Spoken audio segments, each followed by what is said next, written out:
What's up, fellas? So today we're here to talk about the pros and cons to becoming a high value man.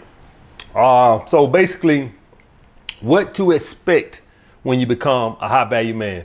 So in traditional AMS formatting, I put 5 pros, 5 cons. Okay, guys?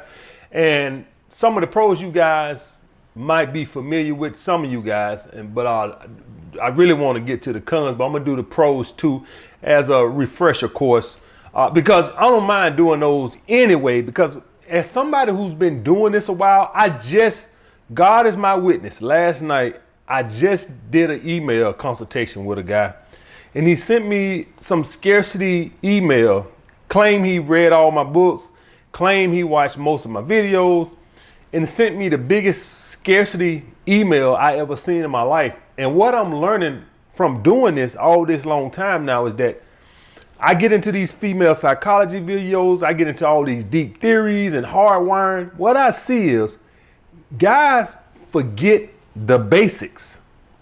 It's like every 3 months you need to do a basics video.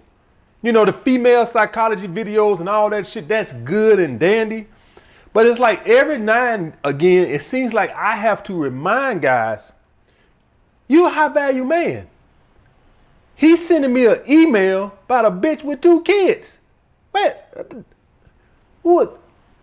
So she a high value baby mama? And you what I mean, you chasing. So the point, guys, being is we don't become high value men to deal with that bullshit. I'm not saying don't date women with kids. I'm saying is you gotta have some respect for yourself.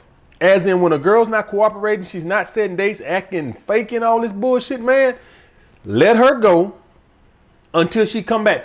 And let me just talk about that real quick for a second before I get into this, guys. I've been doing this shit for a while. I've been fooling with women for a while. I made the video explaining why not to block women's numbers.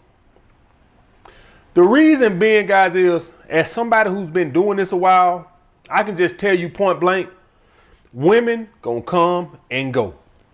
That's how it is. They are all over the fucking place. Okay? And yes, social media has made it worse. They were like this when I was young. And I'm gonna tell you something right now. It's not always got something to do with you. Let me tell you what's going on. She's probably going back and forth with a boyfriend or some dude she's fooling with. She's probably dating other guys. She wants to see what they're about. Maybe they're better than you. So she's going to put you on ice for 2 or 3 weeks. She's not done with you. She just got other options, and she just want to date them to see maybe it's a better option. Maybe, maybe they're more better mates for her than you. So she'll put you on ice, won't set a date. Doesn't mean she doesn't have interest in you. Just women always have this the grass is greener on the other side. Now, I would give credit. I would give you guys, social media does make that worse, right? But it's always been that way. Social media has made it worse. But women were doing this when I was 18, 19, 20 years old. Well, they would disappear for 2 weeks, 3 weeks, a month, and then hit you up with that, hey, stranger, hey. Oh, just hit you up. And then you know what they'll do? They'll do a little gaslighting, right? Like they ain't ran their ass off for a month and say, why haven't you called me? Bitch, I called you last. I text you last. It's your turn. You don't say that, but they'll do a little gaslighting. And I done went off on a whole new tangent, but I just want to get this point home to you guys because I have to hammer the basics home because I'm getting all this female psychology. You guys are forgetting the basics. So basically, they'll gaslight you. Don't get angry. Don't get upset. Say, man, I just been working. You already know it's on her. Because you tried to ask her out the last time y'all were talking. She was talking, oh, I'll get back to you or this, blah, blah, blah. And you put the ball in her court and you ain't hear from the bitch for a month. Then she going to try to call you and act like, why you ain't called me? The last time we talked, I asked you out, bitch. And you told me, can I get back to you? And that's what I did. And the thing I want to let you guys is don't get mad. This is women. This is what they do. To them, the grass may always be greener. You could have a Rolls Royce in a private plane, and some women will still put you on ice for 2 or 3 weeks or a month or 6 weeks Why she go rumble her ass over here to see if the grass is greener. Hypergamy is a motherfucker. That's why I tell you guys, do not block these girls' numbers. Because they would more than likely come back. 1 week, 1 month, 2 months. They always find it, like a little dog that ran and left the house. And you like, damn, where that dog at? Next thing you know, you go out one morning, his ass in the goddamn front yard wagging his tail. Motherfuckers always find their way back home, baby. Unless she goes out and find a guy that she perceives as a high value man or somebody she likes more than you. Whatever the case may be, guys. But the point being, guys, this is always going to happen with women. You guys got to be high value men. Point blank, period. They acting a little fickle, let their ass go. All right, let's get to the video. Goddamn, went on a 10-minute tangent before I get to the video. Y'all know how I am. Surprised I wasn't talking about no goddamn slaves. All right, number one. This is the number one pro, guys. As a lot of you guys may know, more choosing signals. Now, when you guys become high value men, what I classify as a high value man, guys, is the mindset, right? It's the mindset. It's the abundance mindset that you're a high value. I don't classify a guy who makes $1 million a year and with a six-pack, but in scarcity, as a high value man. I would classify somebody who makes 40 grand a year in abundance as a high value man. That's how I classify. I don't get into all this money or looks or social circles and all this and that other as what's defined as a high value man. I define a high value man as a man who's living in abundance. But let's just keep it real. The average guy that makes more money, that looks good, is going to be in abundance more than the average guy. The only caveat, the only difference is, the only deal breaker in that situation is insecurities. That's it.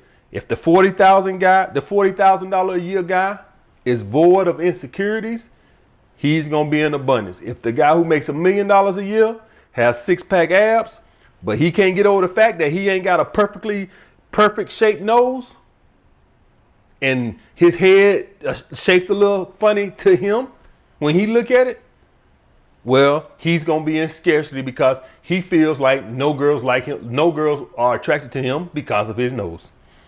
That's the only difference. The insecurity is the great equalizer. That's what that motherfucker is, the great equalizer. If you conquer those insecurities, you will be a man in abundance. Whether you making 10 grand a year or 10 million a year. That's what I found in life. But the more choosing signals, guys, is the big thing. Because let's just be honest. That external validation feeds the confidence. That it does that. What the fuck do you think women do? When women post a sexy picture on fucking Instagram and they get 25, 100,000 likes on it, those are choosing signals like a motherfucker. That external validation feeds your confidence. It is quite simply as that. The choosing signals is the holy grail. Once you start getting that, your life because at that point it puts you in power. Even though you got to go up and make the approach, when a woman is sending you choosing signals, she has revealed her card. She has showed her hand. She finds you attractive. There's no wondering. It becomes so much more easier when you get choosing signals. The second thing to this, if you have a girlfriend and y'all are out and she see you getting a lot of choosing signals, that raises her attraction to you because it goes to pre-selection. They cannot fucking help it. Don't nothing raise a woman's interest in you like her seeing other women want you. I'm going to just tell you that shit now. For all you guys that are in the friend zone now, get a hot chick. Get a hot chick that is into you, and then take around that girl that got you in the friend zone and watch how she be looking. Watch how she be looking stupid. Any of my little young guys over here, shit, hell, you can be 30 years old. Don't give a fuck. If you got a girl that got you in the friend zone, take a hot chick that's digging you. I ain't talking about some girl that got two. She got you in the friend zone too, and you think you finna take around this girl, then you just gonna have two bitches that got you in the friend zone. You look like a damn jackass. I'm talking about a girl that's dating you and fucking you. Take around the girl that got you in the friend zone. And watch the next time your girl talks, she gonna be like, throwing a little salt in that time. So, yeah, she ain't all that, blah, blah. Throwing all a little salt in it. Now she wanna give you some pussy. Because that girl done raise your sexual market value to her because now she finds you more attractive. No, she start thinking, you know, he ain't that bad looking. Damn, what I've been looking at. Okay, guys, so when you become a high value man, you start getting those choosing signals, it raises your external confidence. It also, if you got a girl, for all my purple pill brothers over here, wives or girlfriends, when they're out with you and you getting those choosing signals, it makes her attraction to you raise because she sees other women want you. Okay, guys, if you out with your woman a lot, you got a girlfriend and you can't never turn heads, let me ask you guys something. So for all you guys that think I'm lying, when you go out, if you got a girlfriend and she never could turn no guy's head, no guy ever look like this here, like take a double look, don't that kind of lower your attraction to her? Like, bitch, can you turn one head? What if you got a girl, everywhere you go, she turn her head, you like, all right, that's what I'm talking about. Not in a disrespectful way, not no woo-woo, not no shit where you gotta whoop a motherfucker ass. I'm just talking about, you come in the store and you see the guys, they're like, in a respectful admiration of your bitch. A respectful admiration. You could do it. You could admire my bitch in a respectful way. You ain't got to be, oh, shorty, no. I got to whoop your ass now. I'm not talking about that. I'm talking about in a respectful, tasteful way where it's like you admiring, but you're not disrespecting. Don't that make you feel better? What the hell you think it make women feel? Okay, guys, everybody want to be with somebody that the opposite sex wants. I don't want to be with no bitch everywhere I go. No dude, just, goddamn, I'd rather get disrespected. Goddamn, bitch, wear some panties in this motherfucker or something. I'd rather get disrespected. You can't do shit. Ain't nobody looking at you in this motherfucker, man. Shit. Okay, so more choosing signals. 2, the internal confidence. Some guys are just going to naturally gravitate to being more in abundance without choosing signals, without no external validation. Most guys, let's just be honest, our confidence is tied to our financial situation. Let's be honest. Like I tell you guys, when I was broke, I still had confidence. The issue only came into play is when I was with a girl that I really liked, that then it would be tested because now I care. See, when I didn't care, okay, you found a dude with more money, who gives a fuck? Bye, bitch, I'll get another bitch. But when you start to care, that insecurity can start to come out because now I care. I don't want to lose the bitch because now I like the bitch, okay? So that is the thing. And you're going to talk to other dating coaches and they're going to try to deny this because it's not a cool thing to say, right? That, oh, your confidence can't be tied to your but that's not the real world. It's just not. It's not the real world. As a man, our confidence is greatly dependent upon, in a lot of situations, our financial situations. If you flat broke and you make 10 grand a year or less, it's going to be hard to be so confident. I'm just being fucking honest. Now, of course, we got guys out here. Quite frankly, I could have confidence flat broke, right? I as long as I look good or something like that, I would still feel confident to a great degree. But a lot of men, that's just not normal. That's just not normal. A lot of our confidence is going to be tied to our income. That's just the way it is. That's just life. That's just like asking a woman to not have her confidence tied to her looks. That's not practical. It's just not.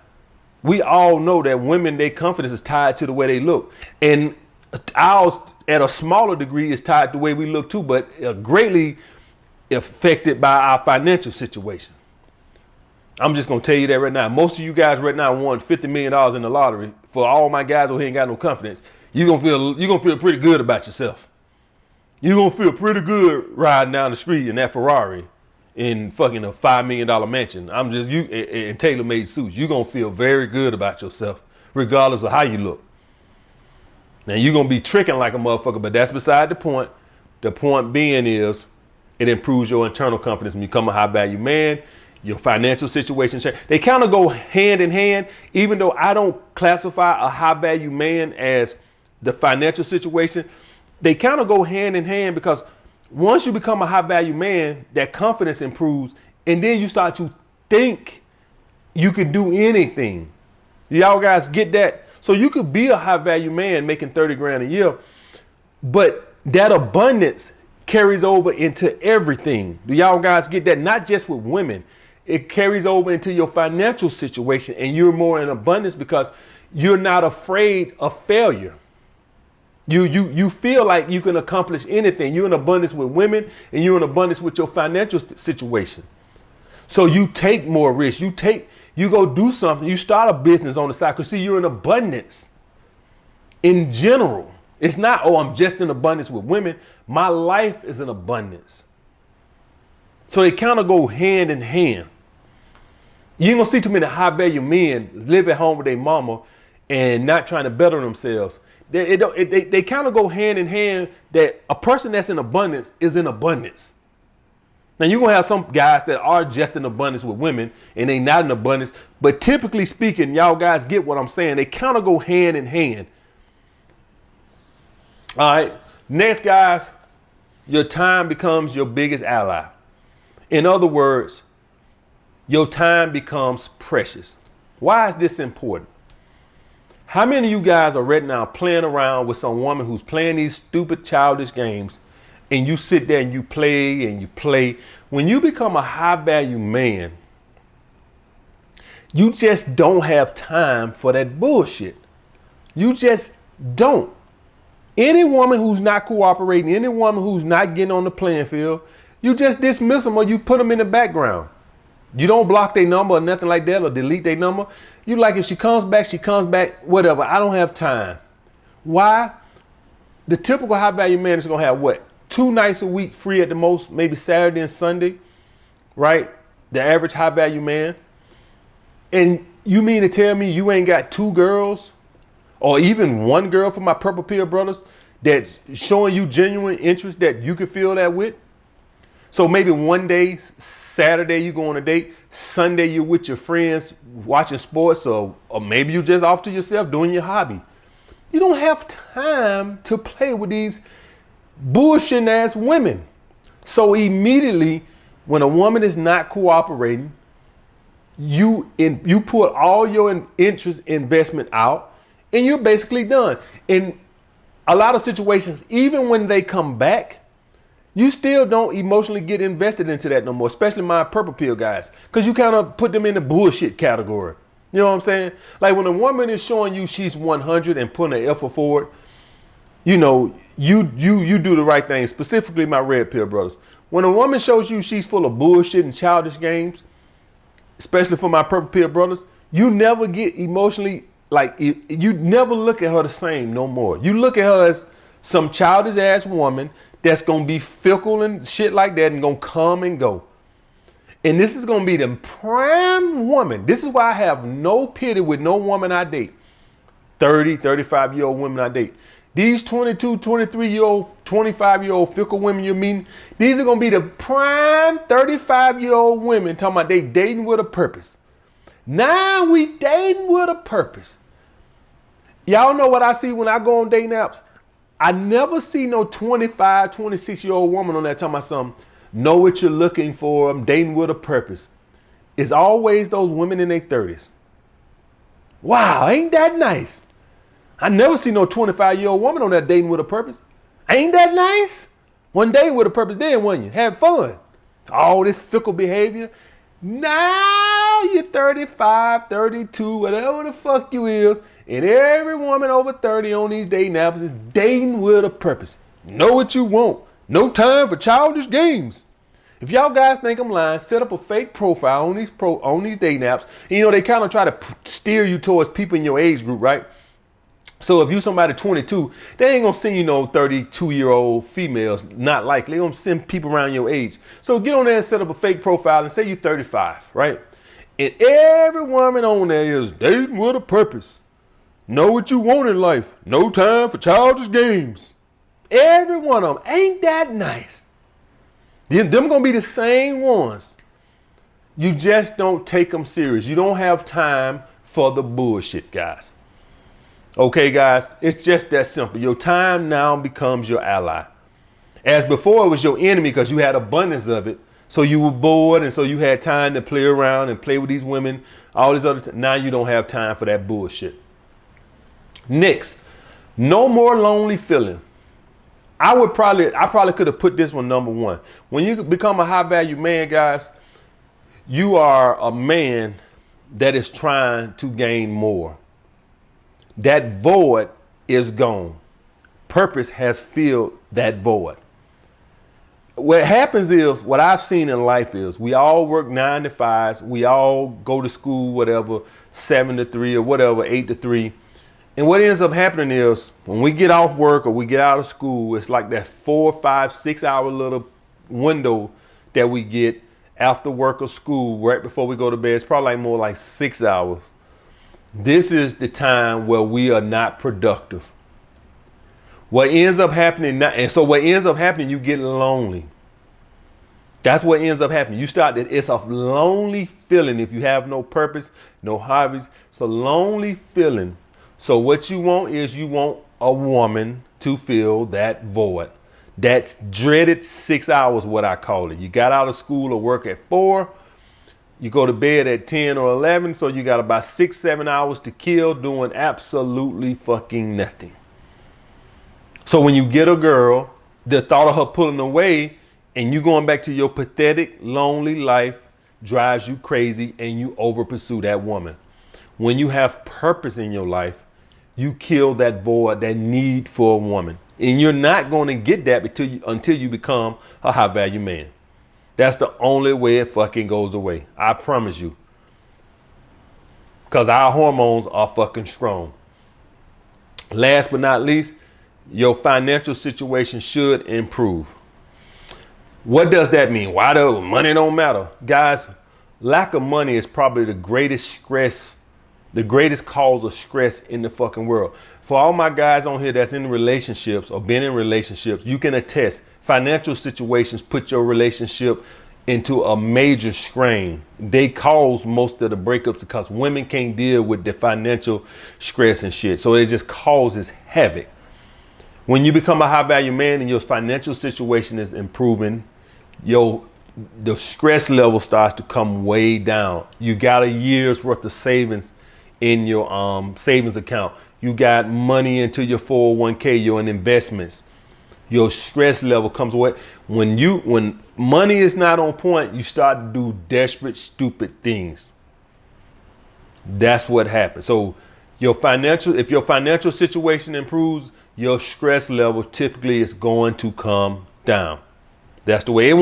It won't cure everything, but as any of you guys on here know, when you live in check to check, your stress levels is you can't. A flat tire sends you your whole week into a fucking world because you won't got $75 or whatever the fuck it is to get a whole new tire is these days. So any little situation is a pain in the ass. So just having that better financial situation helps with your stress level. All right, now let's get to the cons. Because I think all you motherfuckers just thought it was going to be all purple, all roses, and no. It's bullshit that comes with anything. And I always wanted to have like a little platform and shit, have like a TV show or whatever. So like I'm on YouTube now. Any Tom, Dick, and Harry can pick up a goddamn a phone, record themselves. AMS is a piece of shit, blah, blah, blah. And I just have to take it. That comes with the territory. Well, guess what? When your ass become a high value man, it's going to be some goddamn cons. You want to be an NBA star? All my guys on here want to be NBA stars? Well, guess what? You're going to have the Skip Bators and the Stephen A. Smiths ready to critique every fucking dribble you do when you get in the NBA, and you got to just take it. Don't matter you're an NBA all-star. Ain't good enough. You ain't Jordan. You got to take it. Oh, you want to be a big-time actor? Oh, you want to make $30 million a film? Well, your last film ain't do that good, and we're going to let everybody know, and we're going to put it on Breakfast Club. We're going to let everybody know your last movie flopped. You got to take it. So it's cons that come with this shit too. Number one con to being a high value man. You become too reliant on your external attributes instead of your internal attribute. I purposely put this number one. A lot of you guys are going, this is what I've seen happen in life.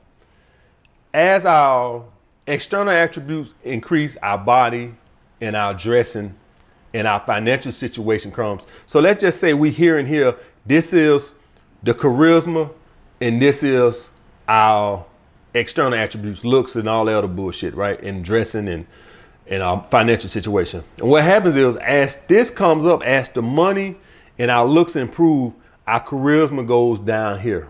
We start to depend more on this and less on this.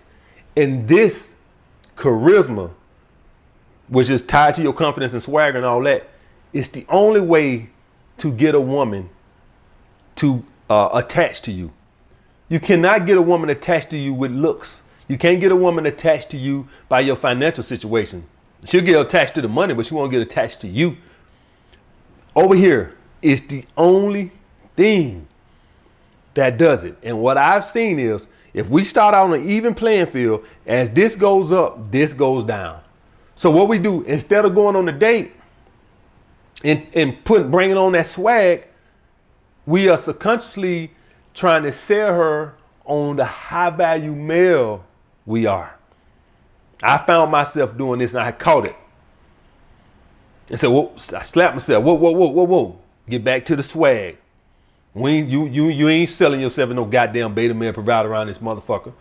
So what a lot of you guys do is you go on these dates and you are subconsciously, selling yourself as a beta male provider, as in, I'm doing this, I'm doing that, and you don't know you're doing it. You subconsciously selling yourself as a beta male provider, which is nothing wrong with that. I am the king of, I sold her a dream, I dig her down, I tossed her to the side of the road. Ain't nothing changed.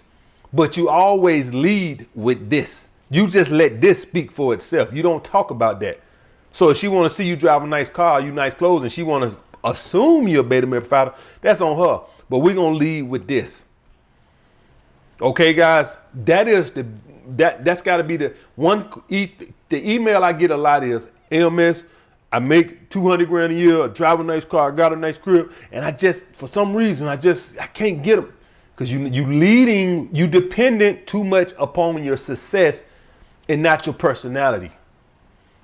Now, those successes supposed to indirectly improve your confidence, which improves your charisma, but it won't if you just are hell-bent on reliant on your success and your physique. Your mouthpiece is always going to be number one.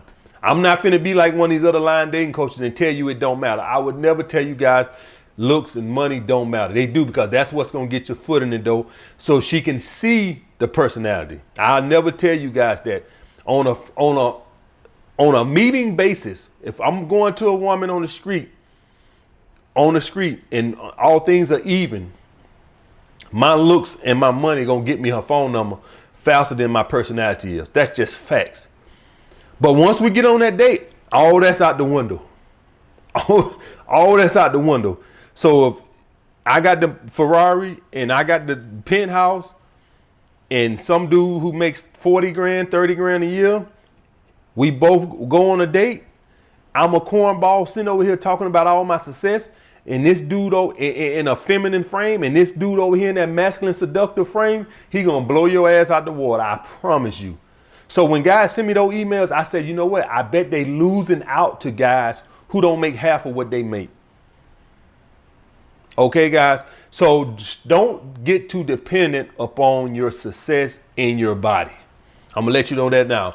Still bring that sexual charisma. All right? That compensation bullshit. We got it naturally. If our hearing start to go out, our eyes start to see better. If our eyes, we go blind, our hearing improves. And we do the same thing with our personality and our charisma with our money. If our money goes up, the charisma comes down. If our money go down, the charisma comes up for most guys. Some guys, if the money goes down, the charisma go down because all their confidence tied to their financial situation, right? Which should never happen. Your financial situation not dictate all your confidence. It does. I won't sit here and act like it don't exist. It does. Even everybody. I don't give a fuck what no man say. It does. It contributes somewhere. But all your confidence can't be tied to that. It just can't. Because our financial situation gonna be up and down. And so when your financial situation go down, you can't now just not have no confidence. Okay, guys? That's what I've seen. Next. Oh, and this, I was talking about this before, but I overlapped it, but I'll do it anyway. Your confidence is too dependent upon your success. So I was just talking about that at the end. Your confidence can't be all the way dependent upon your success. Your success can improve it, but it can't be your confidence. So consider your confidence as the groundwork, right? And if it's totally built upon nothing but your success, well, it's going to crumble. Your confidence has to come from you accepting your insecurities. And when you do that and just understand you're not meant to be perfect, now your confidence is on stable ground. Now, it still can go up. Let's say you take a guy who, let's say we take a guy who doesn't have insecurities, right? Let's just say we take a guy who doesn't have insecurities. So his confidence is built upon the right stuff, right? You take that guy, you give him $2 million, his confidence still will go up. That's what I'm saying. But all his confidence is not dependent upon that $2 million because he already had confidence. But if you give him $2 million, it's going to pour gasoline on it. It's just like having a fine girl, a hot chick, right? And she's already got confidence. And then you go get her a boob job and a butt job, and now she's super confident. She was already confident, but now she's on steroids. That's all how your confidence should be. It should already be there, and then your success and what your confidence just increases it tenfold, but it was already there because you was accepting of your insecurities. Okay, guys? Next, your social skills will diminish. Social skills is just like anything else, guys. If you don't use it, you lose it. Okay? What a lot of us do to become a high value man, we working 60, 70, 80, 100 hours a week. This leaves not a lot of time to socialize. So what ends up happening? Your social skills will diminish. So what will happen is this right here, guys. For all my guys who go monk mode or very close to monk mode, what will end up happening is that once you kind of get your foot on stable ground and you kind of see where you're going, when you do get back out there, initially your social skills will diminish a little bit, but it will come back once you start socializing. So don't worry about it. But initially, all my guys that are over here busting their ass for 2, 3, 4 years trying to become doctors, start their own business or whatever, your social skills will diminish. Point blank, period. When you get back out there, you will start noticing. For all y'all guys that are not keen to what I'm talking about, how many of you guys been in a long-term relationship, 3 years, 4 years, and then when you had to get back on the dating scene, when you went on that first date, it's like you damn near didn't know what to talk about because you've been out the game for so long. Okay? Or when you had the first phone conversation, you didn't even know what the fuck to talk about because you've been out the game so long, right? So that's the same way those skills come back, your social skills will come back. Next, guys, you may lose friends to jealousy, or they are just not trying to better themselves. So that's always a big caveat, guys, or something that's always, once you start becoming a high value man, you're going to start seeing a little jealousy things that you might not like and stuff like that. Or maybe they're not trying to better themselves. And you might have to feel like you need to get you some high value friends to, push you a little bit. And it's hard cutting off people that you've been friends with a long time and stuff like that because they're jealous or they saying little stuff, or you see little stuff they doing and you like, man, I don't want to be around this hating and stuff like that and there. And it always takes a little while for you to accept the fact that, you know what, I'm going to have to cut this motherfucker off because you love the motherfuckers and you're in a situation now to where it's like, I can't be friends with them no more because it just undue stress and stuff like this. You want to be around friends that make you feel good. Friends are not a necessity. All right. And so if you're not being an asset to my life, it's no point to be around you because you're not a necessity. Right. So that's how I view my friends. If you're not adding to it, you got to go. And if you're bringing negativity to it, you got to go. So this is, once you become a high value man, This is going to be a hard decision that all you guys got to come to, but a lot of you are going to lose friends a lot along the way. Sometimes they might cut you off. They might start to back away from you. You call them. It's not always you sometimes, guys. I always tell you guys to cut bad friends off. Sometimes they'll cut you off because you're succeeding and you ain't being a loser no more. So and that hurts because sometimes it's not always your decision. Sometimes it's their decision. Oh, he all that now, blah, blah, blah. He's trying to be a doctor.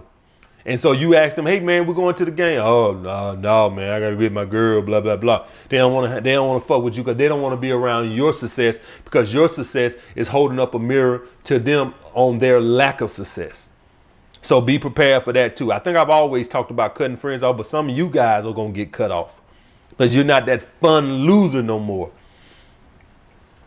And last, guys, and this is a big one too, guys, for all my guys that are young and not been around game, this is a big one.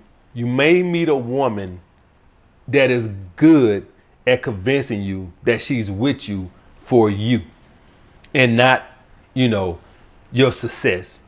So for all you guys that haven't been around the game, that's going to be one that's always, because all you guys over here listen to this red pill stuff, and you're going to run across this woman that is very good at convincing you that she really cares about you. And you won't find out otherwise until your financial situation changes. This has always been one of the greatest heartbreakers to men, to have a woman that met you when you were successful, you thought really cared something about you, and when your financial situation changed, you found out her true colors.